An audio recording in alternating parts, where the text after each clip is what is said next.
9ನೇ ತರಗತಿ ಛಾತ್ರ ಗತಿವಿಧಿ ಪುಸ್ತಿಕ ಇದರಿಂದ ಸೀಖನೆ ಕಾ ಪ್ರತಿಫಲ್ 7 7ನೇ ಕಲಿಕಾ ಫಲದ ಅಭ್ಯಾಸಗಳನ್ನು ನಾವೀಗ ಈ ವಿಡಿಯೋದಲ್ಲಿ ನೋಡ್ತಾ ಹೋಗೋಣ।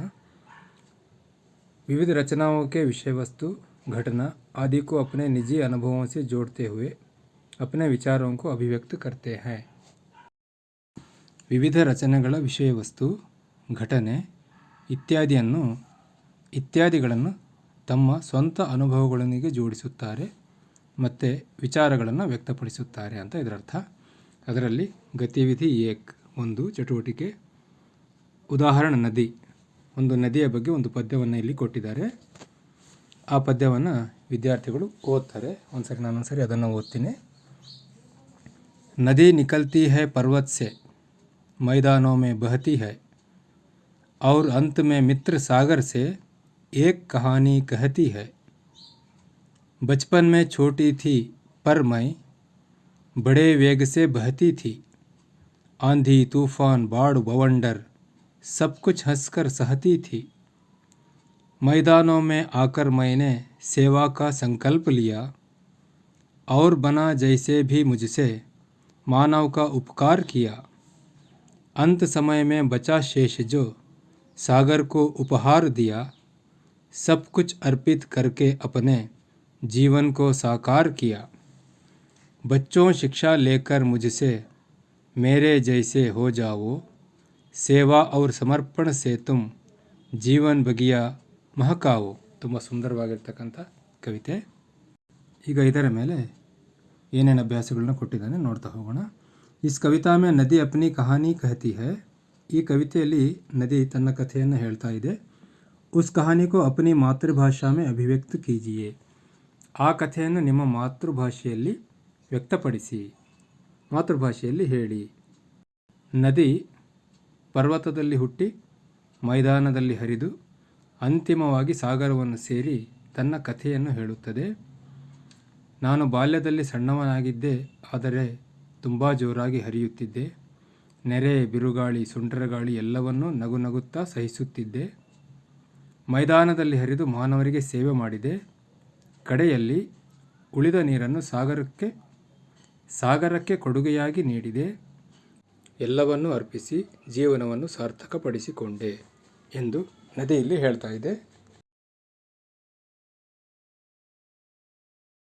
नेक्स्ट, इस कविता के आधार पर नदी से आपको क्या शिक्षा मिलती है, ಈ ಕವಿತೆಯ ಆಧಾರದ ಮೇಲೆ ನದಿಯಿಂದ ನಾವು ಏನನ್ನು ಕಲಿಬಹುದು।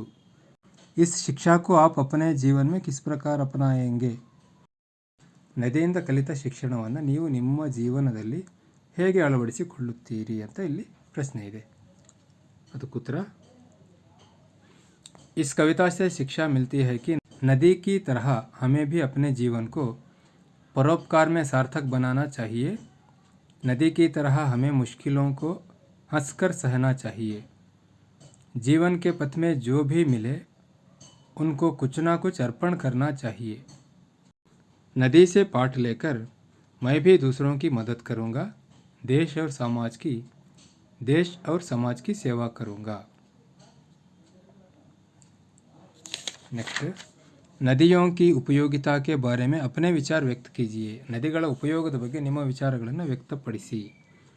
उत्तर, नदी के पानी का उपयोग किसान खेती के लिए करते हैं।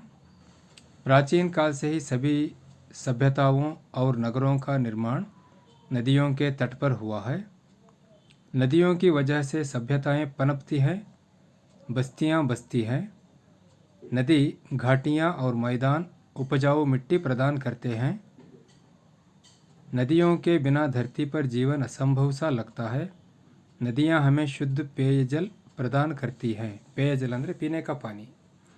मान लीजिए आप नदी में स्नान करने के लिए गए हैं। आपके सामने नदी माँ अपनी व्यथा कहती है, इसे वार्तालाप के रूप में प्रस्तुत कीजिए। ನೀವು ನದಿಯಲ್ಲಿ ಸ್ನಾನ ಮಾಡೋಕ್ಕೆ ಹೋಗಿದ್ದೀರಿ ಅಂತ ಭಾವಿಸ್ಕೊಳ್ಳಿ। ನಿಮ್ಮ ಮುಂದೆ ನದಿ ಮಾತೆ ತನ್ನ ವ್ಯಥೆಯನ್ನು ಹೇಳ್ಕೊಳ್ತಾ ಇದ್ದಾಳೆ। ನಿಮ್ಮ ಮತ್ತು ನದಿಯ ನಡುವೆ ನಡೆದಿರ್ತಕ್ಕಂಥ ಸಂಭಾಷಣೆಯನ್ನು ವಾರ್ತಾಲಾಪ್ಗೆ ರೂಪ ಮೇ ಪ್ರಸ್ತುತ ಕೀಜಿಯೇ, ಮಾತುಕತೆಯನ್ನು ಸಂಭಾಷಣೆಯ ರೂಪದಲ್ಲಿ ಪ್ರಸ್ತುತಪಡಿಸಿ। ಒಂದು ಎಕ್ಸಾಂಪಲ್ ಮಾಡಲ್ ಅಷ್ಟೇ ಇದು। ನದಿ सावधानी से स्नान करो बेटा। बालक अथवा बालिका, आप कौन है माताजी और क्यों दुखित हैं? मैं नदी हूँ बेटा, सबको शुद्ध करने वाली। बालक, हाँ माँ, तुम हमारी बहुत उपकार करती हो नदी, लेकिन लोग मुझे बहुत गंदा करते हैं बेटा। बालक, वो कैसे नदी माँ? नदी, लोग मुझ में गंदा पानी बहाते हैं। बालक, यह तो बहुत बुरी बात है। नदी, हाँ बेटा, लोगों को सोचना चाहिए। बालक, हाँ माँ, तुम हमारी जीवन धात्री हो। नदी, कारखानों के रासायनिक भी मुझे गंदा करते हैं। बालक, इसके लिए कौन दोषी है? नदी, सारी व्यवस्था दोषी है बेटा। बालक, चिंता मत करो माँ, ವ್ಯವಸ್ಥಾ ಬದಲೇಗಿ। ನೆಕ್ಸ್ಟ್ ಇನ್ನೊಂದು ಪ್ರಶ್ನೆ ಇದೆ ಅಲ್ಲಿ, ಇನ್ನೊಂದು ಅಭ್ಯಾಸ। निम्नलिखित वर्ग पहेली में भारत में बहने वाली प्रमुख नदियों के नाम छिपे हैं, उन्हें ढूंढकर लिखिए। ಕೆಳಗೆ ಕೊಟ್ಟಿರ್ತಕ್ಕಂಥ ಪದಬಂಧದಲ್ಲಿ ಭಾರತದಲ್ಲಿ ಹರಿಯುವ ಪ್ರಮುಖ ನದಿಗಳ ಹೆಸರುಗಳನ್ನು ಕೊಟ್ಟಿದ್ದಾರೆ, ಅವುಗಳನ್ನು ಆರಿಸಿ ಬರೆಯಿರಿ. ಇಲ್ಲಿ ನದಿಗಳ ಹೆಸರನ್ನು ನಾನು ಇಲ್ಲಿ ಕೊಟ್ಟಿದ್ದೇನೆ, ನೀವು ಅದನ್ನು ಕ್ರಮವಾಗಿ ಬರಿತಾ ಹೋಗಬೇಕು. ಗಂಗಾ, ಸರಸ್ವತಿ, ಕೋಸಿ, ನರ್ಮದಾ, ದಾಮೋದರ್, ಬ್ರಹ್ಮಪುತ್ರ, ಗೋಮತಿ, ಗಂಡಕ್, ಮಹಾನದಿ, ಸತ್ಲಜ್, ಕಾಲಿಂದಿ, ಚಂಬಲ್, ಗೋದಾವರಿ, ಕಾವೇರಿ, ಕೃಷ್ಣ, ಕಾಲಿ. ಇವುಗಳಲ್ಲಿ 15 ನದಿಗಳ ಹೆಸರುಗಳನ್ನು ಮಾತ್ರ ಬರಿಬೇಕು. विधि 2 चटवटिके 2 दिए हुए चित्रों को ध्यान से देखिए, समझिए और इन चित्रों के बारे में आपने क्या समझा अपने शब्दों में व्यक्त कीजिए. ಕೊಟ್ಟಿರುವ ಚಿತ್ರಗಳನ್ನು ಗಮನವಿಟ್ಟು ನೋಡಿ, ಅದನ್ನು ಅರ್ಥ ಮಾಡಿಕೊಳ್ಳಿ, ಹಾಗೂ ಈ ಚಿತ್ರಗಳ ಬಗ್ಗೆ ನೀವೇನು ತಿಳ್ಕೊಂಡಿದ್ದೀರಿ, ನಿಮಗೇನು ಅನ್ನಿಸ್ತಾ ಇದೆ ಅದನ್ನು ಕೆಲವು ಶಬ್ದಗಳಲ್ಲಿ ಬರೀಬೇಕು. लड़का और लड़की दोनों मिलकर पौधा लगा रहे हैं और पौधे को पानी दे रहे हैं, यह पर्यावरण की रक्षा है. लड़की व्यायाम कर रही है, व्यायाम करने से शरीर स्वस्थ और मन सुंदर रहता है. बच्चे महात्मा गांधी जी को नमन कर रहे हैं, गांधी जी हमारे राष्ट्रपिता हैं, 2 अक्टूबर उनका जन्मदिन है.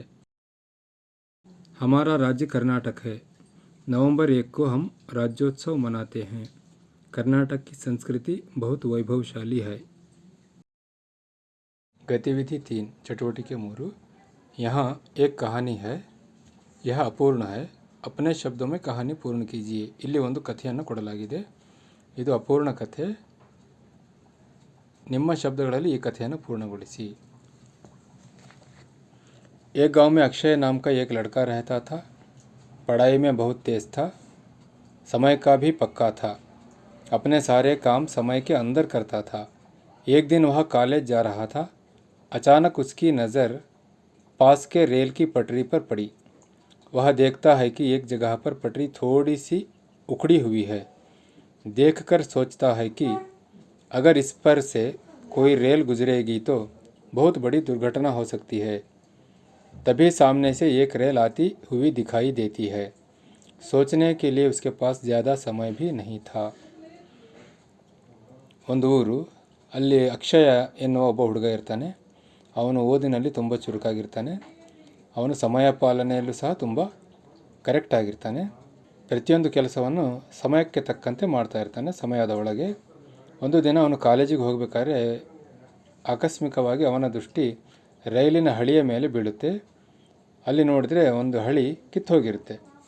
ಅವನು ಯೋಚನೆ ಮಾಡ್ತಾನೆ, ಅಕಸ್ಮಾತಾಗಿ ರೈಲು ಇದ್ರ ಮೇಲಿಂದ ಹೋಗಿಬಿಟ್ರೆ ತುಂಬ ದೊಡ್ಡ ದುರ್ಘಟನೆ ಆಗುತ್ತೆ. ಅಷ್ಟರಲ್ಲಿ ರೈಲು ಬರೋದು ಅವನಿಗೆ ಕಾಣಿಸುತ್ತೆ. ಅವನ ಹತ್ರ ಯೋಚನೆ ಮಾಡೋದಕ್ಕೆ ಹೆಚ್ಚಿಗೆ ಸಮಯ ಇರೋದಿಲ್ಲ. ಈ ಕಥೆಯನ್ನು ನಾವು ಕಂಪ್ಲೀಟ್ ಮಾಡಬೇಕು. ಏನಾದರೂ ಒಂದು ನಮ್ಮ ವಿಚಾರಗಳನ್ನ ಸೇರಿಸಿ ಆ ಕಥೆನ ಕಂಪ್ಲೀಟ್ ಮಾಡಬೇಕು. ಅಕ್ಷಯ್ ಕಿ ಜಾಗ ಆಪ್ ಹೋತೆ ತೋ ಆಪ್ ಕ್ಯಾ ಕರ್ತೆ, ಅಕ್ಷಯ್ ಬದಲಿಗೆ ನೀವಿದ್ರಿ ಅಂತ ಇಟ್ಕೊಳ್ಳಿ, ಆವಾಗ ನೀವೇನು ಮಾಡ್ತಿದ್ರಿ ಅಂತ ಕೇಳಿದ್ದಾರೆ. ಉತ್ತರ, ಅಕ್ಷಯ್ ಕಿ ಜಾಗ ಮೈ ಹೋತಾ ತೋ, ನೀವು ಬೇರೆ ಏನಾದರೂ ಬರಿಬೋದು. ನಾನೊಂದು ಮಾದರಿಯನ್ನು ಇಲ್ಲಿ ಕೊಟ್ಟಿದ್ದೀನಿ ಅಷ್ಟೇ. ಅಕ್ಷಯ್ ಬದಲಿಗೆ ನಾನಿದ್ದಿದ್ರೆ, ಮೈ ರೇಲ್ಗಾಡಿ ಕೋ ರೋಕನೆ ಕಿ ಪೂರಿ ಕೋಶಿಶ್ ಕರ್ತಾ ಅವ್ರ ಲೋಗೋಂ ಕೆ ಪ್ರಾಣ ಬಚಾತಾ, ನಾನು ರೈಲು ಗಾಡಿಯನ್ನು ನಿಲ್ಲಿಸುವ ಪೂರ್ತಿ ಪ್ರಯತ್ನ ಮಾಡ್ತಿದ್ದೆ, ಜನರ ಜೀವನವನ್ನು ರಕ್ಷಣೆ ಮಾಡ್ತಿದ್ದೆ. मैं अपना शर्ट उतारता और जोर जोर से हिलाता. ನಾನು ನನ್ನ ಶರ್ಟನ್ನು ಬಿಚ್ಚಿ ಜೋರಾಗಿ ಅದನ್ನು बीसता इत्ते. शायद रेलगाड़ी का चालक उसे देखकर ट्रेन को रोक सके. रेलगाड़िया चालक ಅದನ್ನು ನೋಡಿ ट्रेन ನಿಲ್ಲಿಸಿದ್ರು ನಿಲ್ಲಿಸಬಹುದು. मैं अपने प्राणों की बाजी लगा देता और लोगों की रक्षा करता. ನಾನು ನನ್ನ ಪ್ರಾಣವನ್ನು ಪಣಕ್ಕಿಟ್ಟು ಜನರ ರಕ್ಷಣೆಯನ್ನು ಮಾಡುತ್ತಿದ್ದೆ. आपका कोई मित्र किसी मुसीबत में फंसा है तो उसकी सहायता कैसे करेंगे. ನಿಮ್ಮ ಒಬ್ಬ ಸ್ನೇಹಿತ ಕಷ್ಟದಲ್ಲಿ ಸಿಗಾಕೊಂಡಿದ್ದಾನೆ, ಆಗ ನೀವು ಅವನಿಗೆ ಹೇಗೆ ಸಹಾಯ ಮಾಡ್ತೀರಿ. ಇದಕ್ಕೊಂದು ಉತ್ತರ. यदि मेरा किसी मित्र कोई मुसीबत में फंसा हो तो मैं उसके पास जाकर पूछूंगा कि उसे क्या तकलीफ़ है. ನನ್ನ ಸ್ನೇಹಿತ, ನನ್ನ ಯಾರಾದರೂ ಒಬ್ಬ ಸ್ನೇಹಿತ ಅಕಸ್ಮಾತಾಗಿ ಯಾವುದಾದ್ರೂ ಕಷ್ಟದಲ್ಲಿ ಸಿಕ್ಕಾಕ್ಕೊಂಡಿದ್ರೆ ನಾನು ಅವನ ಹತ್ರ ಹೋಗಿ ಅವನ ಕಷ್ಟ ಏನು ಅಂತ ಕೇಳ್ತೀನಿ. कि उसे क्या तकलीफ़ है और मैं उसकी मदद कैसे कर सकता हूँ. ನಾನು ಯಾವ ರೀತಿ ಅವನಿಗೆ ಸಹಾಯ ಮಾಡಬಲ್ಲೆ ಅನ್ನೋದನ್ನು ಕೇಳ್ತೀನಿ. मैं उसके लिए अपनी मम्मी पापा से सहायता मांगता. ಸಾಧ್ಯ ಆದರೆ ನಾನು ಅವನಿಗೋಸ್ಕರ ನನ್ನ ತಂದೆ ತಾಯಿಯ ಸಹಾಯವನ್ನು ಬೇಕಾದರೆ ಕೇಳ್ತೀನಿ. और उसकी समस्या को हल कर देता. ಅವನ ಸಮಸ್ಯೆಯನ್ನು ಬಗೆಹರಿಸುತ್ತೀನಿ.